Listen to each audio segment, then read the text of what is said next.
Kasi magkulan ron, natakatong suba ni. Okay, Brad, dito sa imong panahon.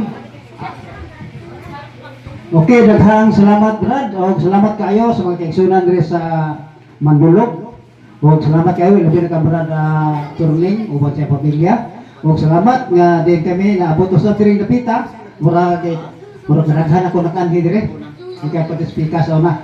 O salamat kayo sa mga pulong nga din gisgutan sa magwali. Ilabi na ngayon nagisgot sa kaluwasan, nagisgot og iglesia. Kini ko iglesia o kini kaluwasan igsoon importante gid ni.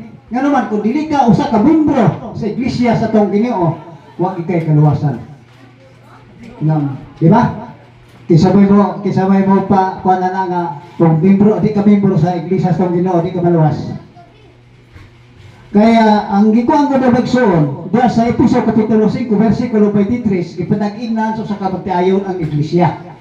Gigina kay ang bana mo ang ulo sa asawa, ngayon sa si Kristo, ulo sa iglesia o siya ang manluluwas ni wa siya manluluwas niya na. Kay siya nag-ingon pa siya manluluwas niya na, ang tanang itukod sa mga tao iya.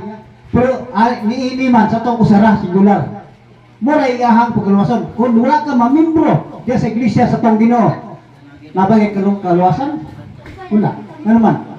Pinaagi diya sa tanyag kaluwasan imong dawaton ang pulong sa Ginoo.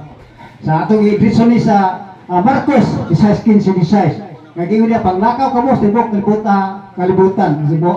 Pagnakaw kamo sa tibok kanasuran. Mo ang tinun-an ang tanang kanasuran. Di ba? Sa niya ang buto o magpabautismo maluwas. Apan andi buto pagkakuman sa ilot. Importante ba dai ang bautismo igsoon? Sa may inyong hunahuna kamo nga nahibalo na gyud sa maturan. Importante gyud nato ang bautismo kay muna sa kondisyon kay kini bautismo kondisyonal kondisyon ni sa kaluwasan.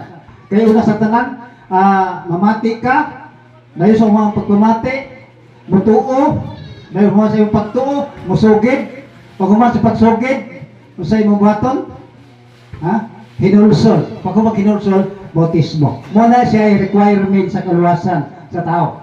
Pero kung wala ka, di ka kapasaran di mo mangkon ang kaluwasan. Ano naman, mo managingon sa ato ang Ginoong sa Kristo.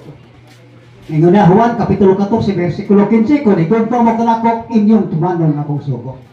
Doon na sa sugo, unsa man sugo ay patuman katong atong isgutan ganiha. Isgutan na sa tong mga igsoon anang bautismo. Mo na sugo sa tong Ginoo. Kung naana ka ana, posibilidad mangkon imong kaluwasan.